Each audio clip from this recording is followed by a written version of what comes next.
আমরা তখন ক্লাস 9-এ উঠেছি। সবকিছু নতুন মনে হচ্ছিল। নতুন ক্লাস, নতুন বই, নতুন অনুভব। মনে হচ্ছিল আমরা সবাই বড় হয়ে যাচ্ছি। জীবনটা কত সুন্দর হবে ভেবে হেসে উঠতাম বন্ধুদের সঙ্গে। টিফিন পিরিয়ডে একসাথে খাবার ভাগ করে খাওয়া, লাস্ট বেঞ্চে বসে শিক্ষকের চোখ এড়িয়ে হাসাহাসি, আর স্কুল ছুটির ঘন্টা বাজার সঙ্গে সঙ্গেই দৌড়ে বাহিরে বেরিয়ে পড়া।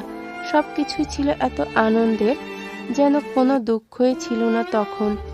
সেই স্কুলের করিডোরে আজও যেন আমাদের পায়ের শব্দ প্রতিধ্বনি তোলে। কিন্তু আমরা কেউ নেই এখন। বন্ধুরা ছড়িয়ে গেছে, কেউ চাকরি, কেউ সংসার, কেউ হারিয়ে গেছে, আর কেউ কেউ তো পৃথিবীটাই ছেড়ে চলে গেছে। আজ যখন বহু বছর পর ফিরে এলাম সেই স্কুলে, দেখলাম দেয়ালের কোনায় এখনো খোদাই করা আছে আমাদের নাম। রাহুল, মিতা, সৌরভ, প্রিয়া। 2021। ধুলোর আস্তরণ।